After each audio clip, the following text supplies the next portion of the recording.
Jésus, Jésus, Jésus, montre-toi, montre-toi, tel que tu es.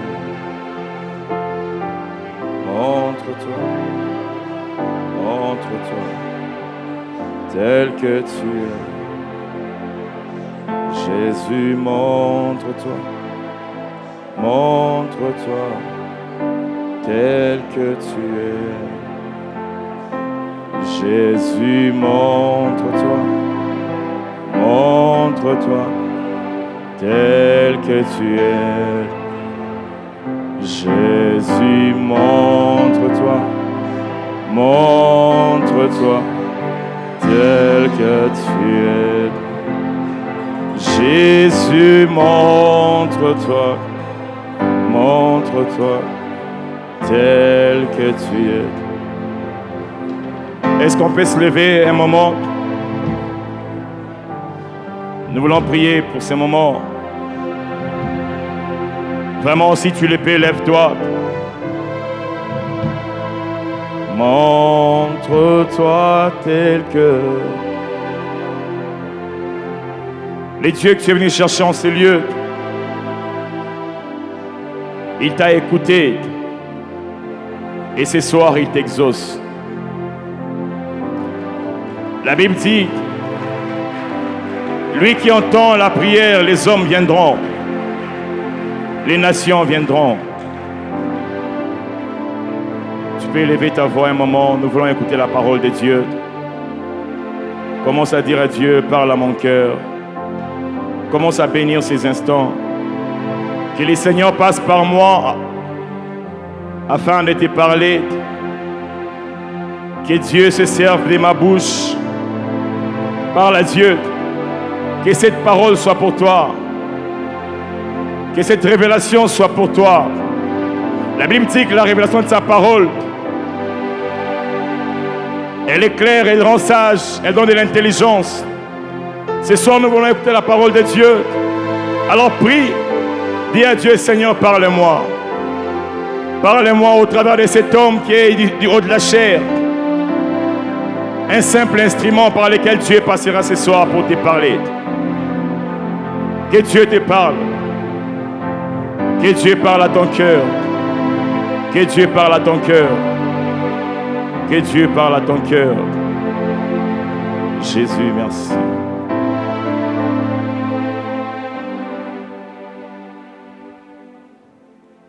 Père, nous te bénissons, nous te rendons gloire. Merci pour ce soir. Merci pour ton peuple. Dans ta parole, tu as dit que celui qui a envoyé des dieux, il dit des paroles de Dieu. Car Dieu ne lui donne pas l'esprit avec mesure. Seigneur, ce soir, je prie, ô Dieu, que tu passes par moi, que tu me prêtes tes paroles afin que je communique cela à ton peuple. Bénis ces instants éternels. Exhorte les vieillards comme un père, les femmes âgées comme des mères, des jeunes gens comme des frères et des sœurs, disait Paul à Timothée. Accorde-moi la grâce de véhiculer ton message ce soir. Saint-Esprit de Dieu, prends le contrôle de toutes choses. Nous ramenons toute pensée captive à l'obéissance de la parole de Dieu. Nous nous soumettons entre tes mains et nous plaidons le sang de Jésus-Christ en ces lieux. C'est en ton nom, Christ, que nous avons prié et disons Amen. Est-ce qu'on peut reprendre nos places? Gloire à Dieu. Merci aux chantres. Que le Seigneur nous bénisse abondamment. Amen. Alors ce soir, j'aimerais, avant ces courts messages, et ensuite on va rentrer chez nous, on va clôturer ces instants. J'aimerais dire merci aux parents, merci aux pasteurs. Généralement, on avait l'habitude de dire au pasteur Timothée et à Maman Toti. Mais maintenant, quand on dit aux pasteurs, c'est au pluriel. C'est à eux deux qu'on s'adresse directement. Alléluia. Je dis merci également à mon épouse qui n'arrête pas de me soutenir. Elle me rend la charge facile. Quand je lui dis que je ne vais pas dormir à la maison, je dois aller prier. Elle m'appelle, elle me dit « Fukama, nous allons bon délai ». Elle prie pour moi et puis je pars chercher Dieu. N'est-ce pas merveilleux? Que Dieu soit béni pour la femme qu'il m'a donnée. Alors ce soir, le message que j'ai, je ne sais pas si je vais les situer où, par rapport à ce que je peux appeler comme chartes, code de conduite, sainteté, obéissance, intimité, service. Je choisirai intimité. Alléluia. Je pense que ça touchera à l'intimité de quelqu'un avec son Dieu. Alléluia. Alors comme thème, ce soir, je trouvais un thème pour nous. Trouve les besoins de Dieu. Alléluia. Trouve les besoins de Dieu. Trouve les besoins de Dieu. Ce matin, je me suis réveillé avec un chant. Je ne pense pas qu'on aura le temps de le chanter. C'est un vieux cantique. C'est un chant qui disait « Les dieux que je sers, je les connais. C'est lui que je chante, c'est les créa. Le Dieu que je sers, le Dieu d'A. » On peut le faire encore une fois. Le Dieu que je cherche. Alléluia. C'est lui que tu chantes. Le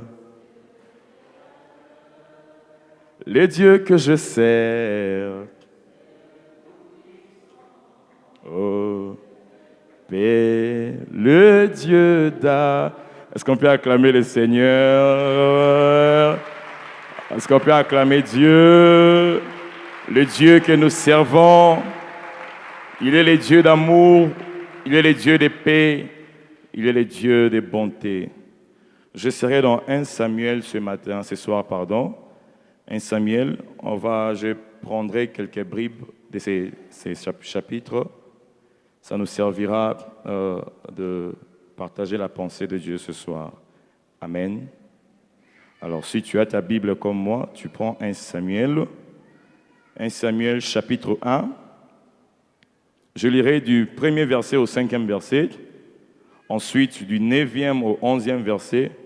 Et je vais finir avec le verset 17. Je lis au nom de Jésus-Christ. 1 Samuel 1, verset 1 à 5, 9 à 11 et le verset 17. Il y avait un homme de Ramathaïm, Tsophine, de la montagne d'Éphraïm, nommé Elkana, fils de Jéroam, fils d'Éléou, fils de Tohu, fils de Tsouf, Éphrasien. Il avait 2 femmes dont l'une s'appelait Anne et l'autre Pénina. Pénina avait des enfants, mais Anne n'en avait point. Chaque année, cet homme montait de sa ville à Silo pour se prosterner devant l'Éternel des armées et pour lui offrir des sacrifices. Là se trouvaient les 2 fils d'Élie, Ophni et Phiné, sacrificateurs de l'Éternel.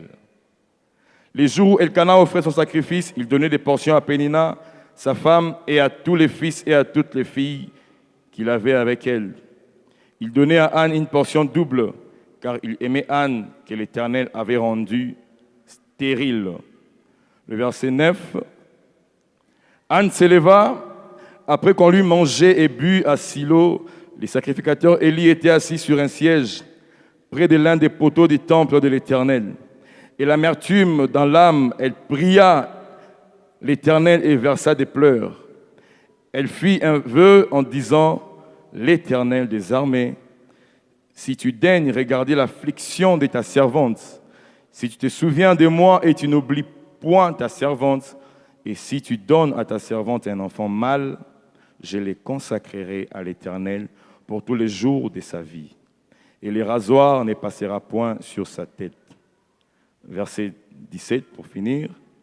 Élie reprit la parole et dit « Va en paix, et que le Dieu d'Israël exauce la prière que tu lui as adressée. » Amen. Est-ce qu'on peut acclamer Dieu?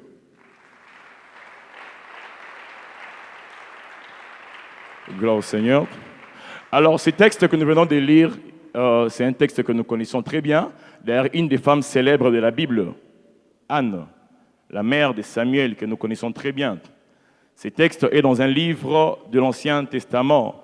Dans la Bible hébraïque, le livre de Samuel était listé parmi les prophètes, parmi les livres des prophètes. Mais dans l'Ancien Testament, ce livre est listé parmi les livres historiques. Alors quand vous lisez l'histoire, au-delà de l'histoire, il y a un enseignement que Dieu glisse toujours pour un enfant.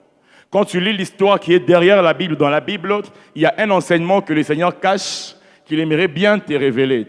Alors ce matin, moi, en lisant ces textes de la Bible, cette histoire, j'ai appris quelque chose que j'aimerais partager avec vous ce soir. Alléluia. Alors il s'agit de Anne, cette femme célèbre de la Bible, je disais. Même les païens connaissent Anne, quand on parle de Samuel. Ah, Anne, on connaît cette femme qui avait pleuré, qui a demandé à Dieu un enfant, et Dieu le lui a donné. Mais ce soir, ce n'est pas question de parler de Anne. Ce soir, c'est question de parler de ce que Dieu a fait au travers de cette femme. Alléluia. Les jours où Dieu me donnera l'intelligence et la sagesse de l'apôtre, je parlerai de ce que Anne nous enseigne. Alléluia. Mais je n'ai pas l'intelligence et la grâce qu'il a. Alors je ne parlerai pas de ce que Anne nous enseigne, mais plutôt de ce que Dieu a fait au travers de Anne. Alléluia. Cette femme, c'est la femme d'un homme qu'on appelle Elkana. Cet homme est d'une ville qu'on appelle Rama, une ville de la tribu de Benjamin.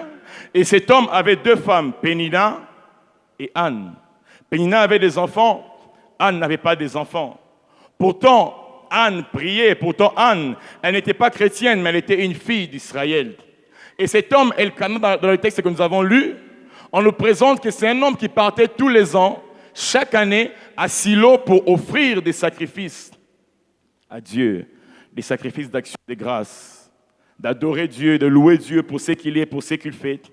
Mais cet homme ne se rend pas compte, ou il se rend compte, mais il n'a pas la solution qu'à côté d'elle, à côté de lui, il y a une femme qui est stérile, qui n'arrive pas à enfanter. Pourtant, il y a une autre qui a des enfants. Alléluia. Cet homme était polygame. Certes, il avait deux femmes. La polygamie en Israël était tolérée, mais ce n'était pas approuvé à cette époque. Et ce monsieur avait deux femmes. Il y avait une qui n'avait pas d'enfant.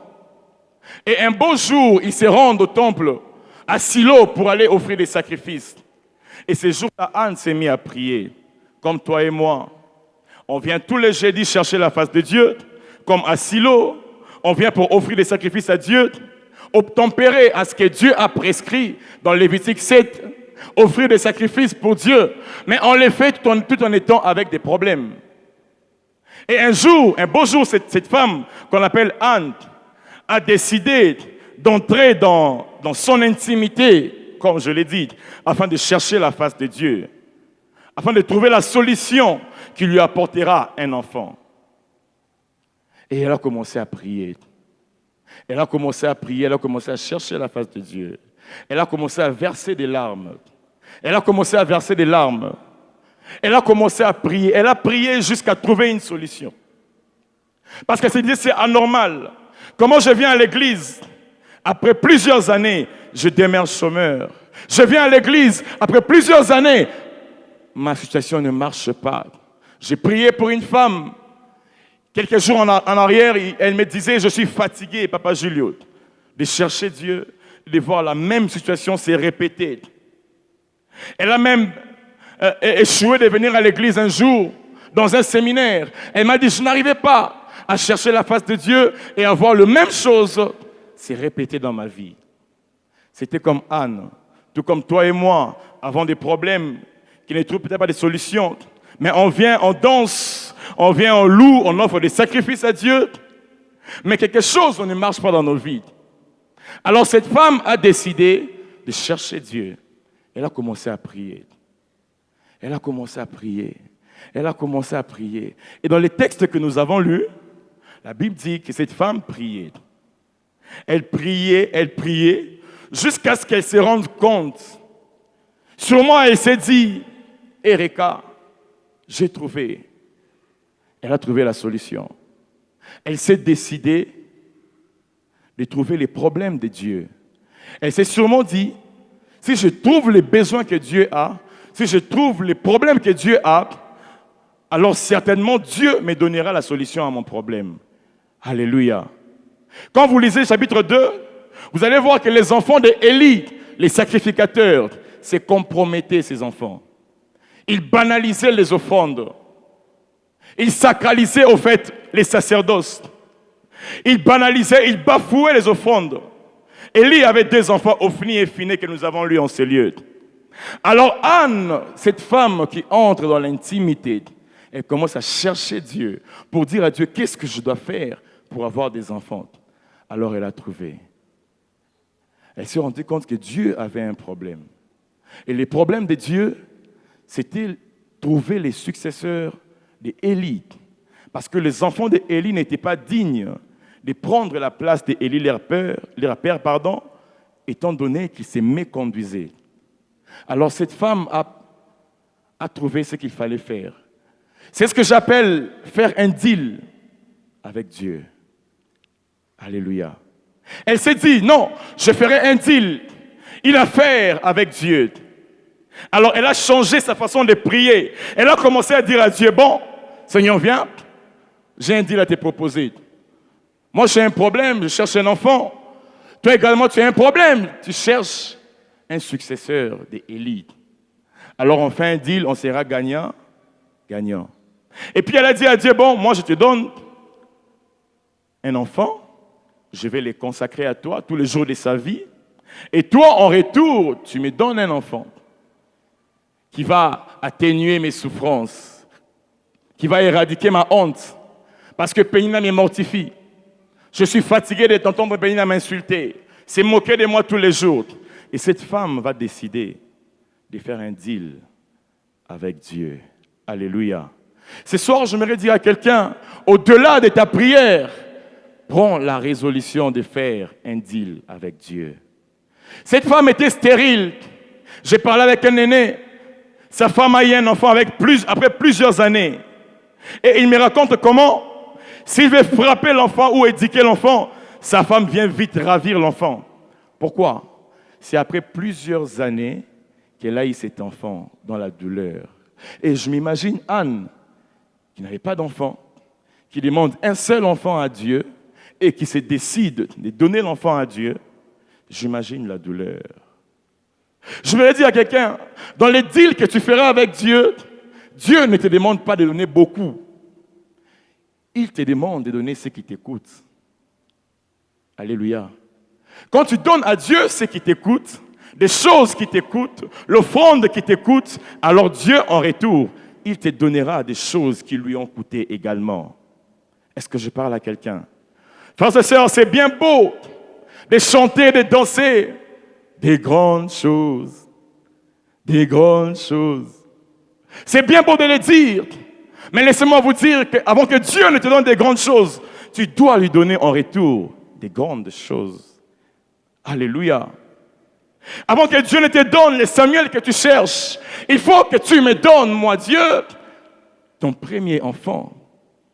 Et lorsque Anne donne à Dieu Samuel, elle ne sait même pas si elle aura un deuxième enfant, un troisième. Elle ignore toutes ces choses. Elle est ignorante. Mais elle décide de dire à Dieu, je te donnerai cet enfant. Ce soir, Dieu m'envoie te dire, il y a des choses, il y a des situations dans la vie qui ne s'ouvriront jamais qu'avec la prière. Alléluia. Il faut que tu donnes à Dieu quelque chose. J'imagine Dieu, il a créé le monde, il a créé les hommes. Et puis un jour, l'homme chute. Et Dieu veut récupérer l'homme. Il commence à réfléchir. J'ai réfléchi à la place de Dieu. Il crée un département d'intercession. Vous devez prier pour qu'on puisse racheter l'homme. L'intercession au ciel, il prie. Mais Dieu ne rachète pas l'homme. Et puis Dieu dit, Erika, il faut que je donne quelque chose pour avoir l'homme. Et Dieu donne son fils Jésus, et il a gagné le monde, il a gagné toi et moi que nous sommes aujourd'hui. Alléluia. Ce soir, je suis intercesseur, j'aime la prière, mais ce que Dieu a déposé dans mon cœur ce soir, ce n'est pas à te dire de prier uniquement. Car lorsque Anne a commencé à prier, il a versé des larmes, jusqu'au point de dire à Dieu, bon, j'ai assez prié, maintenant je vais faire un deal avec toi. Est-ce que tu fais des propositions à Dieu? Des deals avec Dieu, ce sont des choses qui dépassent les prescrits que les pasteurs donnent, les appels que les pasteurs donnent, les offrandes que les pasteurs recommandent, les appels que les pasteurs font pour les carreaux pour la construction, pour la dette de la banque. Les deals avec Dieu, c'est lorsque tu entres en intimité avec Dieu que tu trouves qu'est-ce que tu dois faire pour Dieu. Alléluia. Un des versets que les gens aiment bien. Les psaumes 126. Ceux qui sèment avec larmes moissonneront avec chant d'allégresse. Tu attends d'émotionner avec allégresse, mais tu n'es pas prêt à s'aimer avec larmes. Alléluia. Le problème, c'est que quand je parle, tu te dis, prédicateur, Dieu sait que je n'ai pas assez pour lui donner. Dieu sait, il connaît mon revenu, il connaît mon salaire. Frères et sœurs, Dieu savait qu'Abraham avait Isaac, mais il l'a demandé. Anne savait que Dieu lui donnerait un enfant et elle a décidé de lui donner. Ce n'est pas le problème de donner beaucoup à Dieu. Le problème, c'est de donner à Dieu ce qui t'écoute. Alléluia. Quelques jours en arrière, j'ai prié par rapport à mes finances, j'ai prié par rapport à ma vie. Et le Seigneur me dit, si tu veux voir certaines choses avec moi, la prière seule ne suffit pas. Tu dois donner. Si tu veux avoir un avocatier, avoir des avocats, tu dois planter les noyaux. Alléluia. Le problème avec l'Église, Dieu te demande le noyau et tu dis à Dieu, non, je veux l'avocat, je veux l'avocatier. Et vous luttez avec Dieu, et on lutte avec Dieu. Donne-moi ces noyaux, non, Dieu, le salaire est minime. Donne-moi ces noyaux, non, c'est minime. Et on se tiraille avec le Seigneur. Maman lui dit, tiens, ça c'est ton salaire. Ça c'est Dieu, maman lui dit. Bon, tu es Dieu maintenant. Et les chrétiens, c'est moi. Dieu me dit, donne. Dieu me dit, donne. Moi, je dis, non, je n'ai que $300 de salaire. Dieu dit, donne ta dîme. Non, je n'ai pas assez. Donne et on se tiraille. Et tu te rends compte que tu as fait 6 ans, tu as fait 10 ans au même endroit, même emploi, même salaire. Mais tu pries, tu parles en langue. Pourquoi? Tu n'es pas prêt à donner. Alors ce que tu ne sais pas, c'est que quand tu donnes les Samuel, après tu auras 5 autres enfants.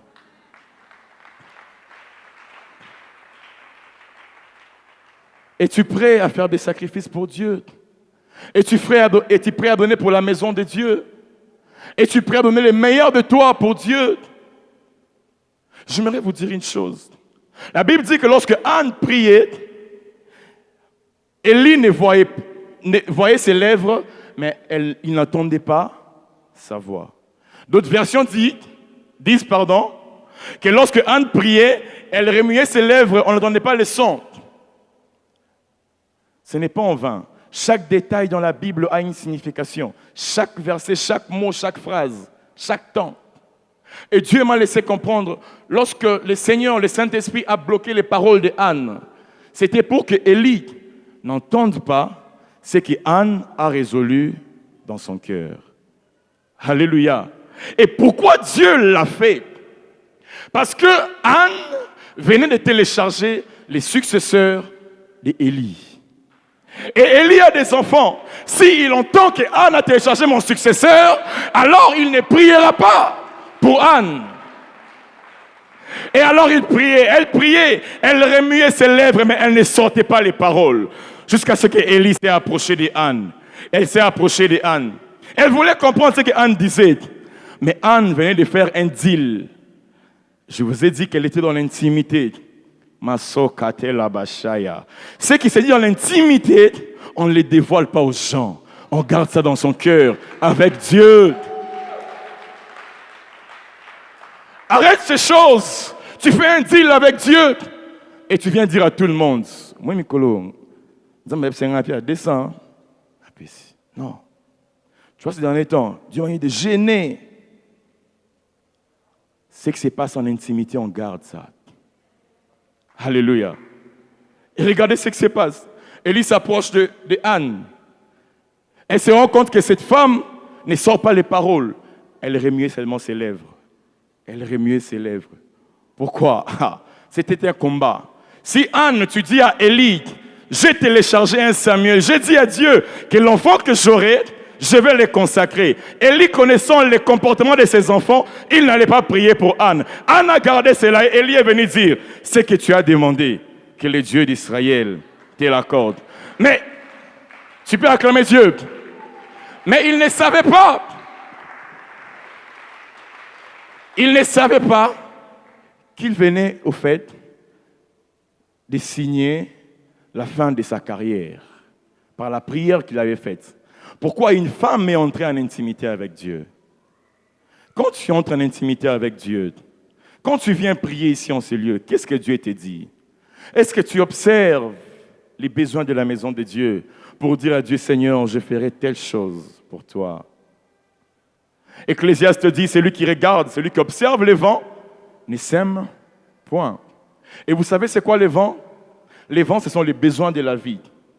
Les vents, c'est la pression de ta femme, de tes enfants, qui te diront, papa, nous voulons ça. Maman, nous voulons ça. Nous voulons absolument ça. Et tu te rends compte que tu as fait 8 mois, tu n'as pas payé ta dîme. Tu as fait 1 année, pas une offrande. Tu attends accenti mungu pour venir offrir à Dieu. Je vais vous dire une chose. Elkana allait chaque année pour offrir avec sa femme. C'est ce que nous faisons ici chaque année, nous avons accenti mungu. Tu attends accenti mungu pour venir donner. C'est bien beau. Mais ce que Anne était prête à donner à Dieu, ça sortait du cadre de la loi. Ça sortait du cadre du prescrit. Ça allait au-delà. Il a dit à Dieu, je te donnerai un enfant. Dans les actions de grâce, on n'offre pas des enfants. On offre autre chose. Mais cette femme a dit à Dieu, je te donnerai l'enfant que tu me donneras. Quand tu viens à l'église, quand tu observes la maison de Dieu, quand tu demandes à Dieu, est-ce que tu penses à ce que Dieu a besoin? Alléluia. Frères et sœurs, j'étais en train de prier, Dieu me disait, fils, la dîme est devenue trop petite pour porter le poids du ministère, pour porter le poids de l'église. La dîme. Tu as $100, tu donnes $10 à Dieu. Tu gardes $90. Ça, c'est les prescrits. Mais Dieu cherche des ânes, des personnes qui sont prêtes à donner plus que ce qui est prescrit dans la parole. Alléluia. Est-ce que je parle à quelqu'un? Des grandes choses, tu ne l'auras que lorsque tu donneras des grandes choses. Je vais vers la fin de mon message. Regardez ce que Dieu a fait. Lorsque Anne a dit à Dieu, je te donnerai ce qui m'écoute, je te donnerai cet enfant que tu me donneras, je vais le consacrer. Dans le chapitre 2, Dieu envoie un homme. La Bible dit que Dieu envoie un homme pour aller dire à Élie la sentence qui allait s'abattre dans sa maison. Parce que les enfants d'Élie, n'observaient pas la loi de Dieu. Qu'est-ce qui venait de se passer? La bonne nouvelle, lorsque tu fais un vœu à Dieu, Psaume 76, le verset 11, faites de vœux à l'Éternel, votre Dieu, et accomplissez-les. Dieu aime qu'on les fasse de vœux, Dieu aime qu'on les donne, Dieu aime qu'on prenne soin de sa maison. Lorsque Anne a donné à Élie les enfants, l'enfant que Dieu devait lui donner, lorsque Anne a décidé de consacrer cet enfant à Dieu, vous savez ce qu'il venait de faire? Elle n'avait pas d'enfant. Elle vient de signer l'acte de naissance d'un enfant par le vœu. Et le ciel venait de cautionner cet acte et dit d'accord, on va faire un shift. Les enfants d'Élie doivent maintenant partir. Dieu a envoyé quelqu'un pour dire à Élie que tes enfants mourront. Qu'est-ce que j'aimerais dire à quelqu'un? À chaque fois que tu fais un vœu à Dieu et que tu lui donnes quelque chose qui t'écoute, tu n'as pas du travail, on t'a offert de l'argent, tu t'es dit, je donne ça à Dieu. Quand tu le fais, tu accouches un travail. Et au retour, le ciel va établir l'acte de décès de ton chômage. Alléluia. Est-ce que je parle à quelqu'un? Ça, c'est ce que tu es, les dieux que nous cherchons en ce lieu. Frères et sœurs, il y a des choses dans la vie qui ne marcheront pas seulement avec Rindo Saka. Non. Il y a des choses dans la vie qui marcheront, qui s'ouvriront lorsque tu vas donner à Dieu. Est-ce que je parle à quelqu'un? Fin du mois, on donne les $20 pour la construction. Tu es sûr que pendant tous les mois, tu n'as pas récolté $20, même $10. Plus le jour passe, de moins en moins, on a des gens qui passent pour déposer l'argent dans les paniers. Et c'est triste quand je regardais. Si je vous dis ça, c'est parce que Dieu m'a mis à cœur de nous le dire. Dieu m'a dit, va leur dire que je cherche des ânes, car ma maison a des problèmes. Mon œuvre a besoin de Samuel. La bonne nouvelle, c'est que le vœu que tu feras à Dieu, lorsque tu l'accomplis, lorsque Dieu viendra en retour pour te récompenser, il ne peut pas te donner l'inférieur. Impossible. Impossible. J'ai entendu les pasteurs du Haut-de-la-Chair parler de 2 familles qui ont donné en hypothèque leur maison pour qu'on prenne les crédits afin d'acheter ces lieux. Je ne connais pas les familles. Mais quand vous donnez une hypothèque à la banque, c'est un risque que vous prenez. Sûrement, il y a des jours où le père de cette famille, il s'est dit, Seigneur, si cette dette n'est pas payée, ma maison. Quelqu'un de comme ça,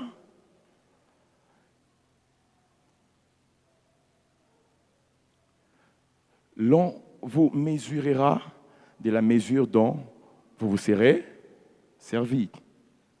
Quand tu viens à Dieu, tu mets combien dans les paniers? Quand on te paye, tu enlèves combien? Vous savez, en économie, on nous a appris des choses. Lorsque tu as un revenu, il y a la propension marginale à épargner. Tu gardes. Il y a la propension marginale à consommer. Mes frères et sœurs, j'aimerais nous ajouter, mettre derrière en premier une propension. La propension marginale à sacrifier sur l'autel de Dieu, afin de voir l'œuvre de Dieu aller de l'avant, afin d'accoucher de Samuel et d'autres enfants. Alléluia. Es-tu prêt à donner à Dieu ce qui t'écoute? Dieu ne te demande pas beaucoup. Vous savez, Dieu a dit à Job, suis-je débiteur de quelqu'un? Je le paierai, car tout sur la terre m'appartient. Frères et sœurs, mais les débiteurs ne remboursent ses créances qu'en fonction de ce que tu as enregistré dans ton compte bancaire. Êtes-vous d'accord avec moi? L'Église est comme une banque. Dieu, c'est le banquier. Qu'est-ce que tu mets dans ton compte? Ne vous amassez pas de trésors sur la terre. Amassez-vous les trésors dans le ciel. Dis la parole de Dieu. Ce soir, quelqu'un, es-tu prêt à commencer cette vie de faire des vœux pour Dieu? Au-delà de la prière, à donner à Dieu. Abraham n'avait qu'à prier comme il voulait. S'il ne donne pas Isaac. Au fait, ce que Dieu cherche, ce n'est pas l'Isaac. Ce n'est pas Isaac, ce n'est pas Samuel en réalité. Au fait, c'est ton cœur. Parce que du reste, lorsque Abraham donne Isaac, Dieu lui a dit, tu ne sacrifies plus, tu laisses. Dieu cherchait quoi? Ton cœur. L'un des indicateurs qui prouve que ton cœur est détaché de l'argent, c'est lorsque tu apportes le meilleur de toi dans la maison de Dieu. J'ai fini mon message. Ce soir, je t'ai venu dire à quelqu'un, Dieu ne te demande pas beaucoup. Il te demande ce qui t'écoute. Si c'est $20 qui t'écoutent, alors apporte ça chez Dieu. Si c'est $1000 qui t'écoutent, apporte ça à Dieu. Parce qu'aujourd'hui, Dieu ne cherche pas des Samuel. Éphésiens 4, Dieu a déjà fait des apôtres, des pasteurs, des évangélistes, il y en a multiples. Dieu cherche maintenant autre chose. Observe les besoins de la maison de Dieu. Et fais de vœux à l'Éternel. Accomplis-les. Et tu verras ce que Dieu fera au travers de ta vie. Que Dieu te bénisse.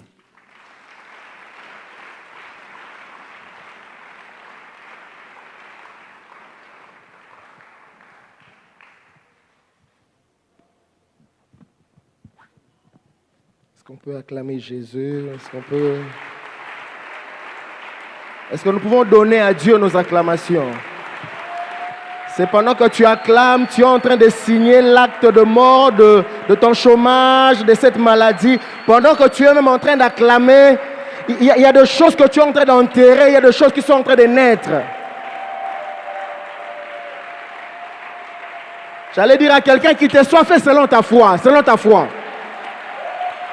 Si tu le crois, alors acclame bien. 1,